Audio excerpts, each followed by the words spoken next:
if we see a problem, it's good, make some noise, talk about the problem, but also think about the solution. If you had the capacity to solve it, how would you solve it? So that analysis was what I was thinking that we could include, making sure there is representation, there is quality gates that ensures, like I said, I think we discussed earlier in the podcast, like making sure, if you put some guardrails in place, testing if those guardrails are really working, try to break it and make it.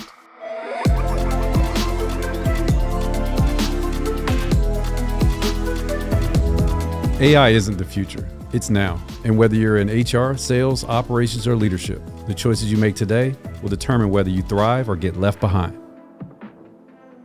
Welcome to the AI Voice or Victim podcast, y'all. We are live at the AI-powered Women Conference at MIT, and guess what? We have none other than our girl, Siri, the original OG, Siri Swahari. I am so excited to have her. We are talking all about bias and AI, and y'all, does she have a story for you? Siri, welcome to the show. Thank you, Erika. Oh my gosh, do us a favor. Tell us a little bit about your background, yourself, and how you're so involved in AI. Sure. Thank you for asking and inviting me to be part of this podcast. I am honored to be here. Two of my favorite folks. And thanks for the great intro. I don't have to talk about being the original. You got me all there. And for those who are listening, if you don't want your phones to ring, continue calling me OG Siri. I never use my full name. That's what my mom uses when I'm in trouble. So for my day job, I'm the vice president and a sector leader for PMSO. In industry terms, it is infrastructure and operations. So anything infrastructure, data centers, networking, storage, operations like help desk, service desk, incident management, operations control. My team is responsible for providing support for all of the US CSG. We call my team the Global Technology Operations.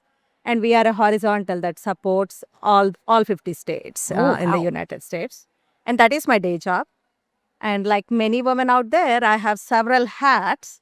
I'm also the founder of Women Executive Circle. It's a peer community built for senior women leaders. And the best part is it's built by women for women. So in addition, I am also on few boards in director capacity, advisor, or a trustee capacity, and most importantly, my other roles, being a daughter, wife, mom of 2 kids. And I also am very, very happy and proud that I have a wonderful friend circle. So all of this make up Siri. It's just not me alone. I love it. That is the full picture of Siri. Now, we were going to have a totally different discussion today, full transparency, but then something happened last night, late at night, y'all, at dinner, after a few drinks. These women got a little rowdy. And Siri, tell me what happened next. You know what they say, 1 or 2 drinks really makes the conversation lively. So last night I hosted few women for dinner, people who were attending the AI-powered women conference in Boston. And during the conversation, one of the members there, for fun, she was sharing a story. She is a senior vice president at a construction company, a total badass, if that is a word that is approved on the podcast, sure without is, any girl. filters. No filters here. And someone I really admire. She is a mom of 5 kids. She is a senior vice president at a construction company, totally rocking her responsibilities, blazing the path. And she has been using ChatGPT, like many of us, for work, for personal or whatever reasons. And I think maybe 1 or 2 drinks later, this could have happened, I'm guessing. She went and queried ChatGPT. Hey, ChatGPT, based on the interactions you and I had thus far, can you tell me something about myself? Can you generate a picture of me, of who you envision? And that was the prompt, a simple prompt. And guess what? The ChatGPT drew up a balding, middle-aged white male. No offense to white male out there. I mean, it is what the ChatGPT assumed. And, that got the party rolling. And, to be fair, we had our fair share of cocktails and, wine. So, all of us thought it's fun to see what ChatGPT would generate for each of us. And boy, oh boy, the chat last night, it went crazy. It's just not the people at the dinner. It's not just the 15 of us. There were 50 of us in a WhatsApp chat. So everyone who was generating an image of themselves was posting in the chat, inspiring others to do that. And it was crazy. There was a 40-year-old, I'm guessing 40 or 30, or let me say middle age. No one here is over 26, girl. Okay. At least the women. I can't speak for him, but I like that. 27. I will take that rule. A 27-year-old That's right. black woman asked the same question. It generated a white male person. I don't know why ChatGPT assumes a white male who is smart needs to be bald. He did generate a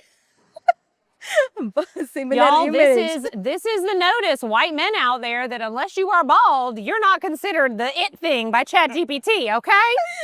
And the fun continued. I think for me, it generated a woman, maybe because I was using it a lot for writing up or, looking up research for the Women Executive Circle. It got the gender right. There were a couple of good correlations, but then the kicker last night was there was another woman who asked the same prompt. It is a simple prompt.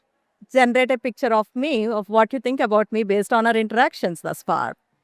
And it generated a woman in an executive suit with a picture of a slogan in the back. And on the left side, there was a picture of a couple of cats in frames. And, to be honest, she was like, you know what, ChatGPT got it right. I am an executive. I always speak about women empowerment, and I did post a couple of cat pics, so it got it right.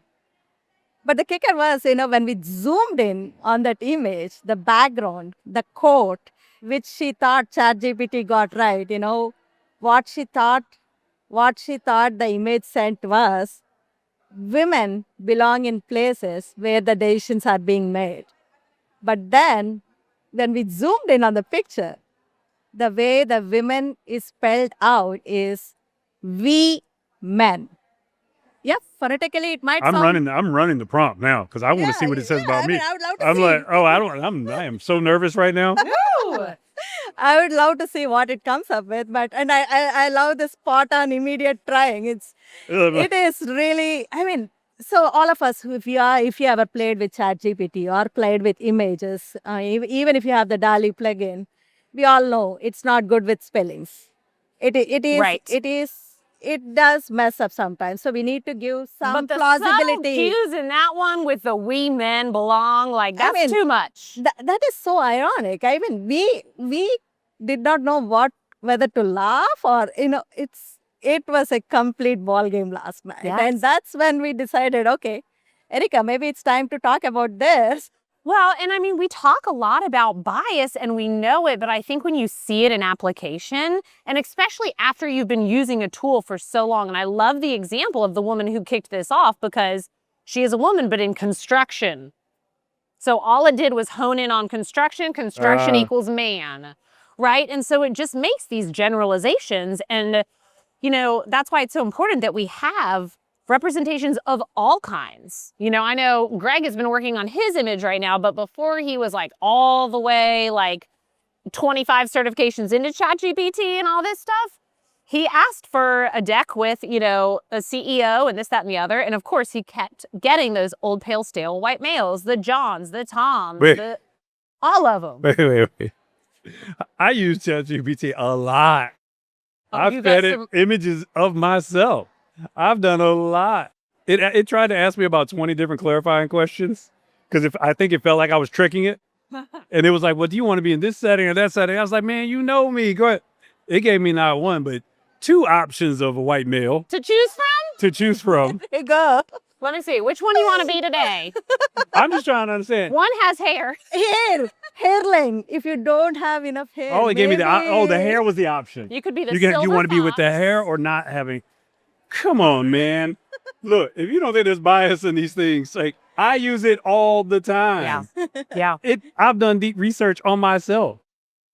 I mean, at this point now, I'm like, well, I don't think you know me at all. We're about to break up. You are about to break up. I'm going to Gemini. But Siri, you had a really great post on LinkedIn, and I want to harp in on this because we are at the women's conference and, we're all big women proponents over here. But you said very specifically, this isn't about men versus women. We're not saying Absolutely. that, they don't belong in those roles or here, but we're just saying we need to make sure that everybody has that seat at the table. But you also said it's not about men and women, it's about data. Tell me about that. Exactly that. So sometimes, people tend to get defensive when we talk about bias. Hey, it's just like the example you were sharing when we were sitting down for the podcast, how your friend felt bad when you shared that comment, not being supportive. But see, that is not the point. People are honing in on the wrong point. What we are saying is we need to make sure the data that we are uploading is unbiased. But we also are not naive. We know the world out there is not really easy. It is not as easy for a woman leader to succeed as compared to a man. And obviously, the data is reflecting that. And all these models have been trained on publicly available data, which had this bias implicitly built into it. So I'm not calling out on the founders or the app developers or the AI development companies that they are doing wrong for women. I am saying we are not doing enough due diligence before you release a tool to the world, which is easily accessible. ChatGPT, I know ChatGPT became synonymous with AI tools just because it came first, akin to Google, is how Google is used for searching. But this is applicable to all the AI tools out there. How are you making sure the data bias is being addressed? What quality gates are you plugging in? What are the ethical guidelines, guardrails? How are we ensuring that, what you implemented as a guardrail is really actually working? And this also ties in, I hear your despair, Greg, when you're saying, hey, I used ChatGPT for so long, but it does not remember me and that you would break up. It's really funny, but this also highlights the main fact. I think all of you heard about the MIT paper that got published and all the hype it caused. See, that is what the paper is stating. I think people were zeroing in on the wrong thing about 95% of pilots. Yeah, just talking about the headline versus reading the actual. That is wrong because even the data, the sample size is only 350. That does not justify us claiming something like 95% across the world. But the paper did get right several other points, and one of them is if you are a human, you and I interacted several times. Your brain stores the memories. Your brain stores the interactions.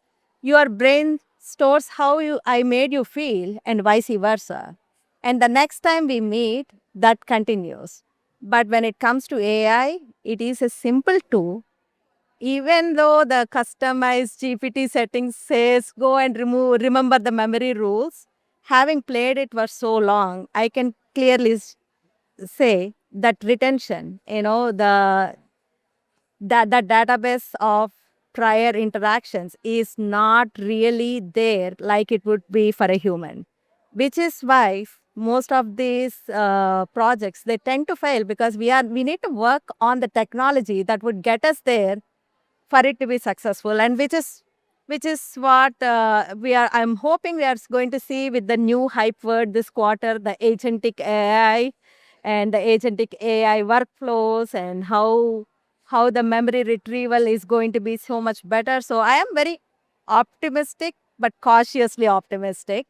But at the same time, it is going to be a wake-up call for all of us. Don't trust the tool blindly until we see proof that the tools out there are performing as expected. And this is something that we need to continue to speak up, continue to point, I actually tagged both the companies. This was not supposed to be a controversial post. This was supposed to be, how can we work together, collaborate, take our advice, take user feedback, not only the users that are testing your tools, but also the users that are using, they are not paying for testing. Take that comment, take that feedback, do ensure the data set is not represented based on just size. We need to make sure. I know there are some things that cannot be said in this day and age, but that does not mean we are not going to focus on the best outcome of what is right for the world. Oh my gosh. But I don't know. Like, I'm glad you're like the second or third person today has brought up that the MIT article. And I always say the same thing too. It's That like was insane. people like read the headlines, but don't. So it is not even the people reading the headline of the MIT article. It is, what is that? The brain rot? Fortune or Fortune 500? No, what is that newsletter? That was the one that picked up the MIT paper and published that. And Was it Fortune? Fortune News or something like Yeah. that. I Yeah, can't recollect at the same at the top of my mind right now. But they were the ones who distilled Pushed that it. Yeah. into that headline. If you look at I actually got a copy of that MIT paper, the whole. I was able to download it and go through it. They did not claim those percentages or anything. It is how it was summarized by this newspaper, and then every other newspaper and every other media outlet picked on that headline. Because it was trending at that It is point. trending, And right? I know it as is. people talk about the psychology behind it, it's the negativity that actually works, right? If you said that, 25% of the companies actually were able to create these game-changing things, it wouldn't have got the clickbait, right? Yeah. But when they said 95%, that's a big number, right? And you can run with it. I was always argue like the same thing would happen in cloud and other digital transformation. Someone would take one headline. I remember 5G.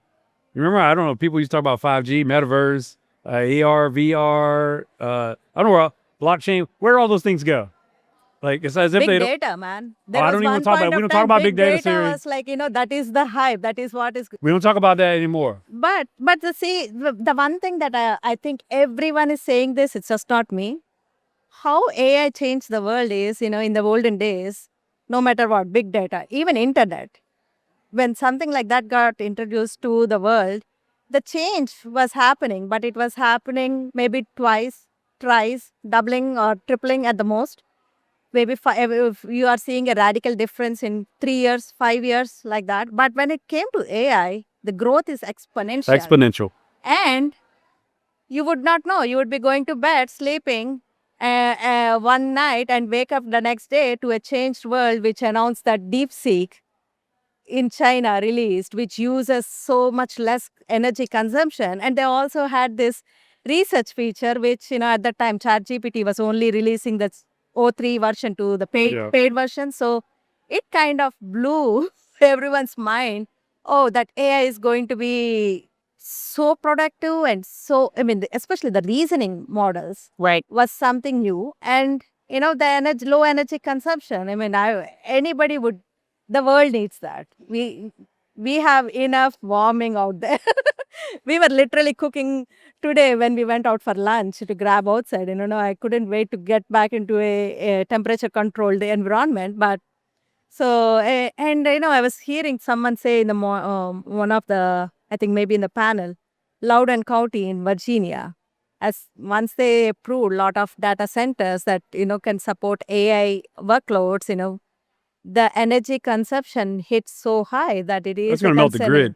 I think that, and it's the only technology out there that's going to help us solve the problem. I think it was a former Google CEO I don't know if he was in Congress or whatever. I keep seeing it going across LinkedIn now, but he was talking about the how power hungry it is, right? And what he was saying was that we have to advance much faster, right? Because you're talking about, I think it was, what do you say, like at about 5% adoption, OpenAI was using about as much energy as the nation of Barbados a year or two ago, right?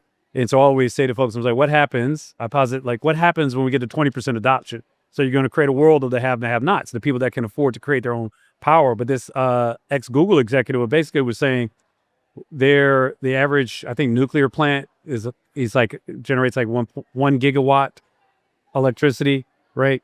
And that these folks that are trying to raise for these large language models said they need this year, or by 2027, they need something around 6 gigawatts. So 6 to 10. So they need 6 to 10 nuclear plant. plants. Wow. And they said by 2030, they need 67 gigawatts. So 67 nuclear plants. Okay, or I you have can go a to question. fusion or other types of. But I'm glad this is where I want to go, because I have seen so many women honestly say, like, I don't agree with how it is impacting the energy, therefore I'm not going to use it. I am going to, hang my hat But it on may be the that. only thing that can help us figure out how to solve the climate crisis. But if it's only women who are doing that, Yeah. then it's not the women in the room, and we still have the 100%. representation problem. So it's 100%. like, yes, we have to have responsible usage on all of this, but like, what do you say to those individuals who do really want to protect? And I said the that's a same thing concern. that Siri said. Someone asked me that question earlier this year. And I said, I can't give you all the answers, but what I can tell you is that DeepSeek just dropped. It was about a month after it dropped. I said, I don't know if you paid attention to it, but they said they were able to, I'm paraphrasing here, but effectively what they did was they took the top 15% of experts across the internet and trained off that versus saying we need to boil the ocean to train off every single. They're like, what is the point of training off of every single human on the planet versus training on the top 15 experts? So And they not only compartmentalized it, and they did it, and then they did, I wouldn't call it open source, but it was open research where they say, look, you can go check our math of how we did this. Right. And so what I was saying is like, and they proved, and I think to quantify it was around 5.6 million is what they said it cost to train their model versus others that were trying to. But and that's why I do the not stock know market, about the cost. I haven't heard that, but the stock market, that's why the stock market dropped the first 2 days. So it dropped so DeepSeek comes out on the weekend, the stock market starts to drop quickly. And what people weren't understanding was it was starting to drop because all of the infrastructure, what they were proving is that you didn't need so much power. You didn't need so much infrastructure. And so what people don't understand is that when you talk about OpenAI and these other, organizations, the jobs that get created, what's going on in Georgia and Virginia with the data centers and all of this. So people are like, oh no, if it doesn't require as much, that means that all of those construction jobs, all of these like energy jobs, and people didn't understand, like, why did the market react the way that they did? Because they realized, like, if they could really do it for under 6 million, when this guy over here said he needs to raise $1 trillion, there's a chasm of opportunity. it is no different from stopping the electrical cars to succeed so that the gas industry can Correct. thrive, right? It is very, very akin to that. I mean, if I'm summarizing Simplifying it very yeah, simply. absolutely. This is the reason why we want Greenland. Like, to be clear, people are like, why do you want Greenland? Right? Because you want the energy resource. All of this is about energy. And people aren't understanding what's happening. The deal that was signed with, was it the UAE a while back? They said, just as frankly as I could say it, is there's just not enough energy in the U.S. grid Right. to support our aspirations. Yep. Right. That's the point. We stopped figuring out how to actually build. Like, the last time someone built anything like from like an infrastructure in the U.S. like that, it's been like 50 years.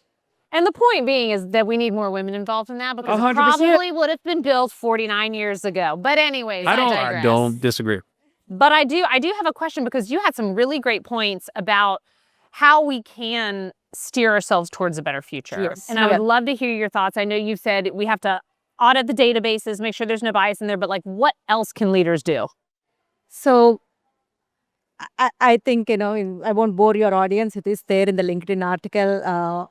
But what I always say is, even to not me, whether it's my team, my family, or my kids, if we see a problem, it's good, make some noise, talk about the problem, but also think about the solution. If you had the capacity to solve it, how would you solve it? So that analysis was what I was thinking that we could include, making sure there is representation, there is quality gates that ensures, like I said, I think we discussed earlier in the podcast, like making sure, if you put some guardrails in place, testing if those guardrails are really working, try to break it and make it confident. You called it a bias break points, and I Yep. loved that. Yeah, I mean, I was just simplifying it to a simple word, but I'm pretty sure. And also, these days, there are so many AI companies that are popping up. But if you are trying to engage with them, make sure they comply with those standards. Just don't go for a shiny object that seems good, that seems wonderful. If the ethics, the integrity, the bias checks the responsible AI is not part of that foundation, you are getting something that is not going to be a real diamond. Me being a woman who loves shopping and jewelry, I had to, weave in diamond Hey, somewhere, I love a good diamond, girl. I love a good somewhere diamond. in the conversation. Okay, I definitely do not want to end this conversation without hearing more about the Women's Executive Circle. So please tell me about that, because this is something you founded it. It's launching in several states. I want to give you some airtime because I think it's awesome. Oh, I'm glad you brought it up. And I think we should also take credit for the way this is growing, because Women Executive Circle is not just me. It is the women executives who were my friends, who are now became my family, that inspired its growth. One of the main reasons that I agreed to scale, despite everything that's going on in my life, is because I saw the miracle happen. I saw the miracle in August, where all of you rallied together, spent 3.5 hours to help address a problem that a fellow women executive was facing. And that was the final, That was the straw for you? that was the yeah, Sealing the deal. sealing That's the the deal. better word. Because, I've been getting requests to scale it up for a long time, but, with my job is quite busy and, I have other responsibilities. So I was like putting it off. And for those who don't know what it is, Women Executive Circles, it started very small. It is just few executives who are part of the chief ecosystem. We decided, especially in this age of AI, nothing beats authentic Yeah. human connection. Yes. And that's what we were trying to achieve. But, we were not a large enough group for chief to sponsor or host those sessions. Like I said, if I see a problem, I don't wait for someone to solve it.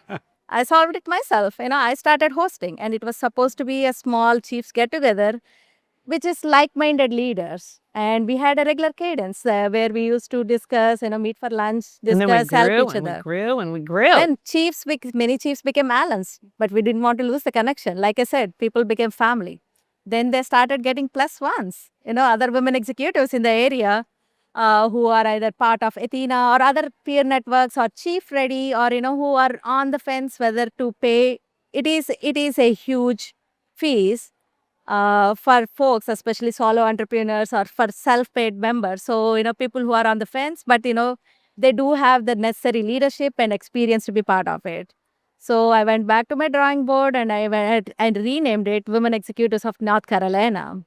But then the magic started when people from other states started visiting us and, attended our meetups, our dinners, gathered, and they just loved the community that we built. Again, it's nothing beyond a authentic human connection. That's it. It is sisterhood in action. And sometimes it takes someone who walked the same path as you to understand the pain points.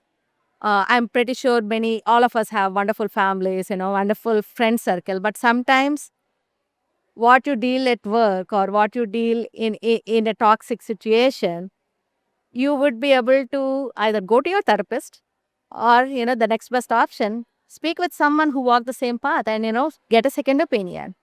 And the way this grew, it is now, it's like we have our own set of board of directors. Anytime we have something, we don't even have to meet in person. We all have a group where we discuss, where we brainstorm, where we provide guidance, the give and get, opportunity for growth and so on.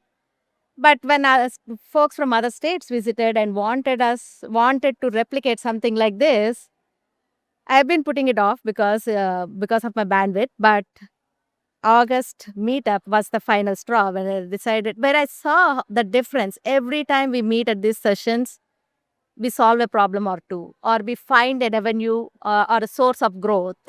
At the most, it is at least a vent out.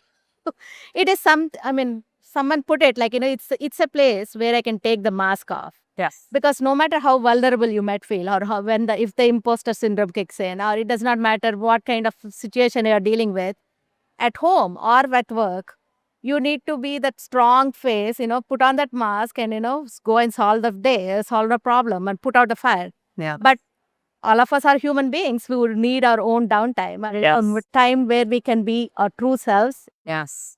And it is also very confidential in group where we ensure the confidentiality is maintained. So, well, what I love about it and what you said and what we're experiencing here is just it's this sisterhood. It's this coming together of like-minded people who are doing things, which is why it's so important to have all of these different representation and voices when it comes to AI. So, Siri, with this last question, what is the thing you are most excited about when it comes to AI right now? it's just not excitement. I'm also scared. Ah, okay, fair. I am excited about the possibilities. So yesterday, I met my friend's son who's studying at MIT who was speaking about VLM. He was speaking about leveraging AI for robotic works. Women like us, we don't have time to do laundry. It is the most toughest show. Also, I don't And- want to. And he was like, Auntie, Roomba came, I was asking, is it really something that's possible? And he was like, Auntie, it is possible, what about Roomba? And I said, isn't it too complex? And, he was talking about some research that and some conferences that he attended where The this is possibilities are not- infinite, though. this is not a distant reality. Let But me it's just one of put the it that more way. like laundry. It's funny because I listen to the AI for Humans podcast, and they always have like a robot section of the show every week. And one of the things they constantly talk about is how complex it is to get a robot to actually fold clothes because of the physics involved. Because most clothes and articles are flimsy. And they said, so they call it that kind of laundry test. And like people are literally out there building robots to see if they could finally get to a point Be so where they nimble. could. And so if they can, they think there's a lot of great ones that are coming out of China, but where they're, and they always call it the Jetsons moment, like the old cartoon. But it is ironic. You asked a women leader, and then I was giving an example of laundry. But, I want to also summarize it. I just don't want it to generalize it as a household chore work. The reason automation and AI was invented is to make sure we get rid of the mundane, dumb, depressing, Repetitive, repetitive. boring, blah. I remember there was this LinkedIn author that I follow, Saul Rashidi. She was using the 4Ds. She heard it from someone else in a conference. Dull, dirty, dangerous, and Dingy. I can't recollect the fourth one, but let's call it dingy. But she has some great posts. I know what you're talking about. Yeah, right? So, that hit the nail on the head. Yeah, if I can do something easily, I don't really need AI to do it. The complex tasks, what feels repetitive, what feels boring, what does not need implicit instructions, if that can be automated, that would free up my brain to do the actual To task. do the things that fill your cup. Yes. Oh my gosh. I love that. Yep. And I just want to circle back on the VC topic. So, Women Executive Circle, the acronym is WEC, but we phonetically call it as VC, as in we see each other, we support each other, and uplift each other. And I'm glad to report the pilot, it was not supposed to be a pilot. The idea, the group formed in North Carolina, but that sparked or set the path ahead for 10 states. And When we go on global. the plan is to go, I have people from London and Portugal asking if they can start it. I said, baby steps. I have the corporate She said, hat. let me handle the U.S. for real No, quick. the I was in thing North is, Carolina that's just for where a my week, and now I'm corporate with- hat comes yeah. in. You don't scale too fast, That's otherwise right. it fails. So it is intentional scaling. I have 10 states ready, and everything is voluntary. This is helmed by CEOs, by leaders, by doctors who are so busy, but they all heard the call and they rose to the occasion to give their time back. And I'm glad to report Florida is the first state that is going to pilot this Lord. September. Here we Oh, go. Florida person here. Oh, Florida girl. You just made her year. That's all right. That's all right. Oh my gosh. Well, Siri, thank you so much for joining us here at the AI-powered women's conference at MIT. You are making changes. Thank you for all you're doing with WeSee. I'm just so excited to have you on the show. So thank you. Thank you. Thank you for having me. Thank you. Thank both. you.